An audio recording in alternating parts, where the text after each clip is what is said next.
El Consejo de Protección de Derechos de Quito insta a que se suspenda y se presente la respectiva denuncia en contra de la maestra del plantel educativo tradicional de Quito, que amarraba, amordazaba y maltrataba a más de 28 niños en sus clases. La entrevista a la carta, en diálogo directo con los protagonistas de los hechos. Para conversar sobre el tema ya está con nosotros Sibel Martínez, vicepresidenta del Consejo de Protección de Derechos de Quito. Sibel, siempre es un gusto estar con usted. ¿Cómo está? Muchísimas gracias, Gisela. Preocupada, no puedo estar de otra forma después de este caso tan terrible. 28 niños y niñas de esta unidad educativa tradicional de la capital vivían terribles casos de violencia durante los años lectivos 2017-2018, 2018-2019. Según referencias de los propios menores. Y entiendo que la institución habría hecho una investigación para ver si es que era real estas denuncias de maltrato a los niños, pero ahora sé que en febrero la maestra ha vuelto a clases. Sí, lo que ocurre es que quien da la voz de alarma es ahora la docente, que está en sexto grado.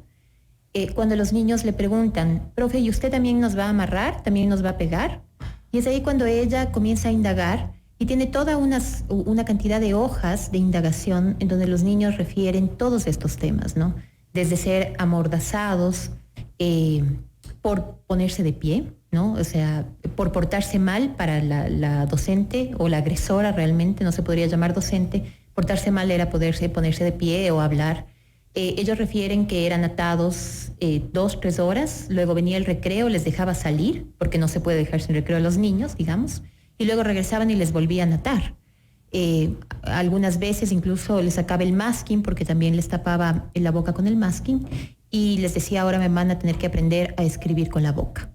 De este estilo de cosas durante 2 años, yo considero que es un caso de tortura, ¿no? Constante, un maltrato constante, en donde además amenazaba a los niños en que si es que decían algo, efectivamente iba a meterles presos a sus papás y que también los mataría.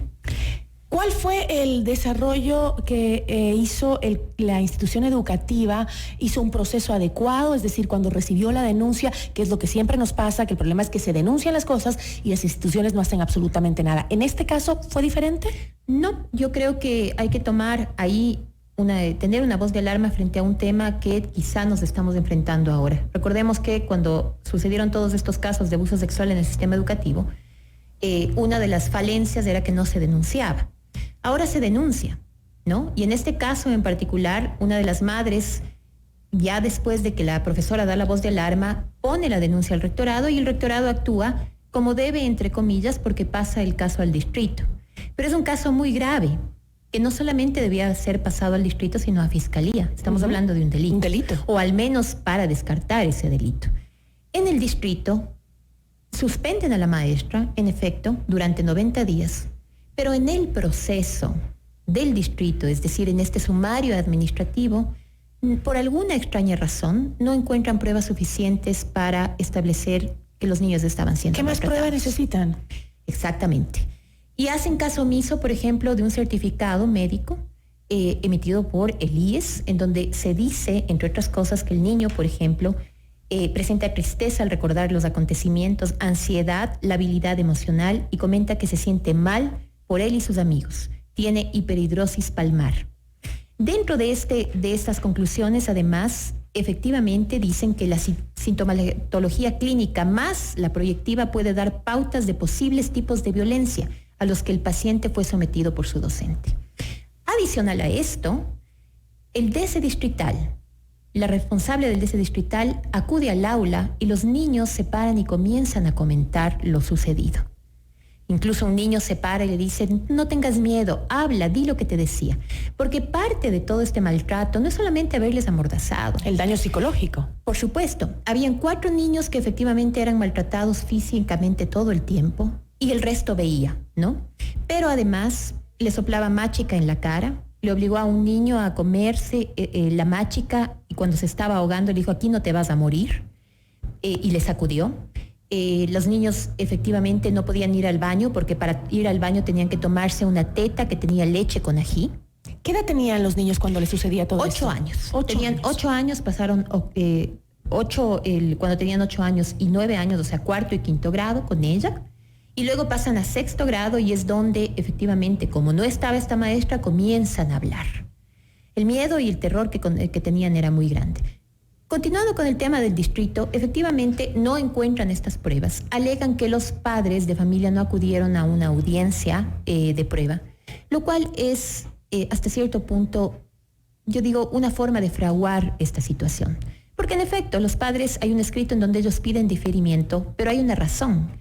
En ese momento, los padres comienzan a digerir y comienzan a preguntar a los niños qué había sucedido. Una madre ya puso la denuncia y sobre esa denuncia se arma todo este proceso.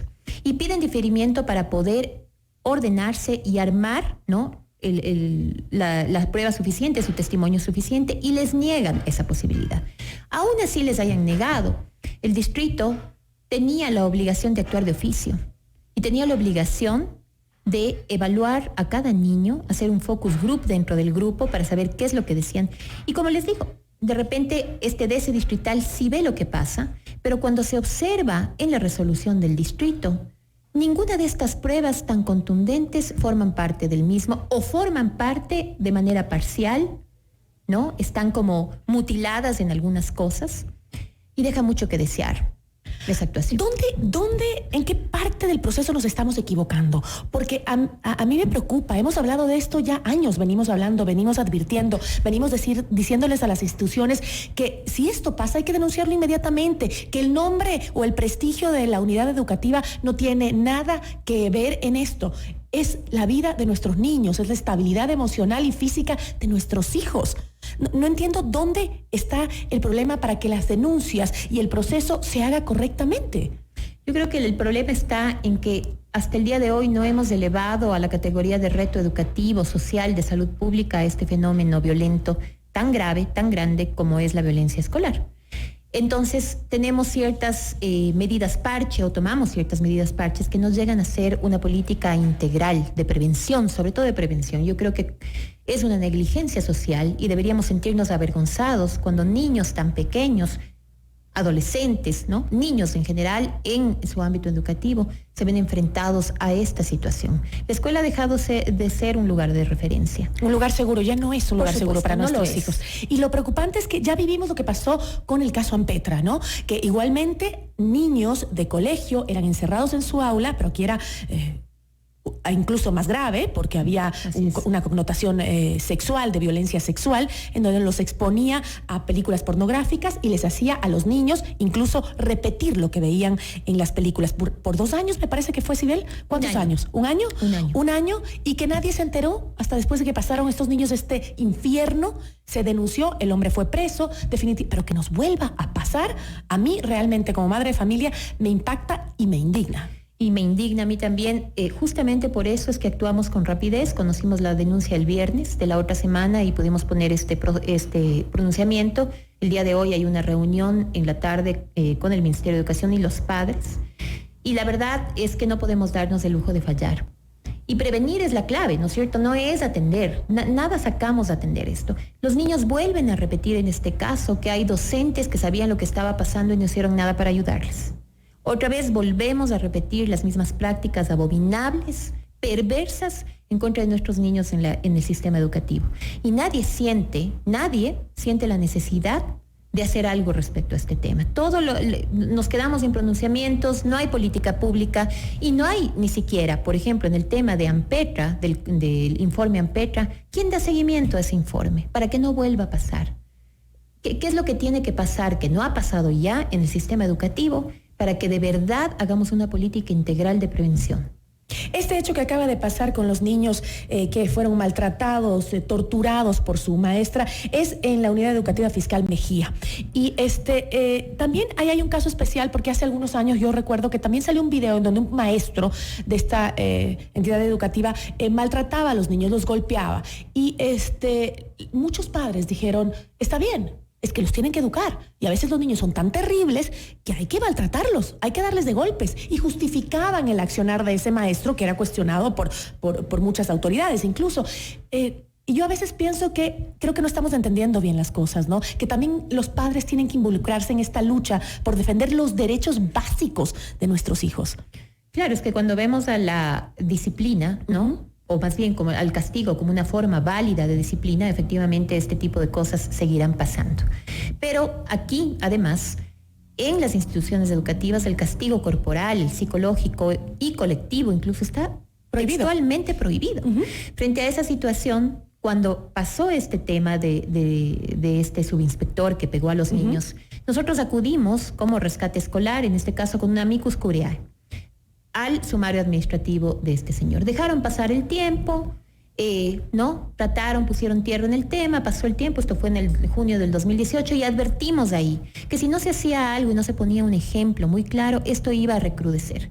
El tiempo nos ha dado la razón, no es la primera vez que advertimos una situación así. ¿Por qué? Porque cuando los agresores sienten que hay impunidad, se sienten libres de hacer lo que sea, y cuando además en el lugar en donde están o se encuentran es un lugar poco protector e indiferente, no solamente la agresión como la que hemos visto ahora en maltrato físico y psicológico, sino también la sexual como la que ya se ha dado en muchos casos, vamos a seguir lamentándonos.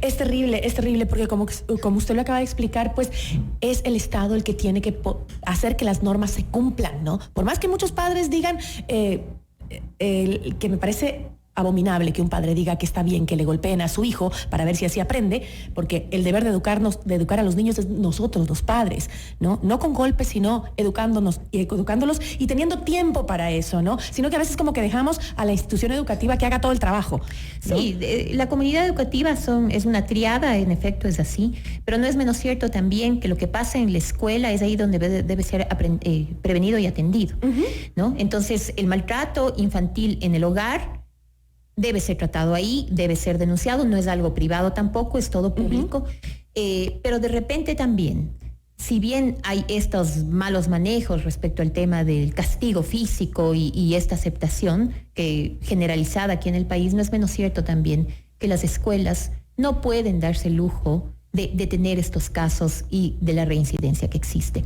Creo que aquí ya es hora de comenzar a pedir cuentas a las autoridades respecto a qué es lo que están haciendo frente a estos hechos. No es nada menor. Es decir, los niños sufren cualquier tipo de violencia. Recién escuchamos una noticia que nos desgarró el alma. Una niña decidió suicidarse 10 años porque era maltratada o bulliada en su colegio, porque le decían la monstruo. Y nadie siente la necesidad de hacer algo. En algunos chats veía yo y decíamos, protestemos, pongamos una muñeca amordazada o muñecos amordazados, ¿no? Y amarrados de manos y pies y dejémosles en entidades como forma de protesta. Pero no es la manera de manejar estos temas, la manera es la prevención. Pero ¿hasta dónde puede llegar el Consejo de Protección de Derechos de Quito para hacer que las cosas se cumplan? Nosotros podemos poner voces de alarma, podemos instar, podemos exhortar, podemos hacer eso, podemos además darles respuestas inmediatas y asesorar a las víctimas y sus padres. Sin embargo, no tenemos la posibilidad de dictar o de diseñar e implementar política pública. Podríamos llegar incluso al diseño quizá, pero la voluntad de implementar esa política pública sale de nuestras manos. Se está manejando ya hace muchísimo tiempo en la Comisión de Educación las reformas a la LOEI, por ejemplo, en donde estos casos, la violencia escolar, deben constar en la LOEI y en su reglamento. Asimismo, en las reformas al Código de la Niñez y la Adolescencia, en donde estamos viendo con ojos de preocupación esas reformas, porque no hay un hilo conductor. Yo no sé por qué razón, hasta el día de hoy, en este país, le seguimos viendo a los niños como objetos de derechos y no como sujetos de derechos.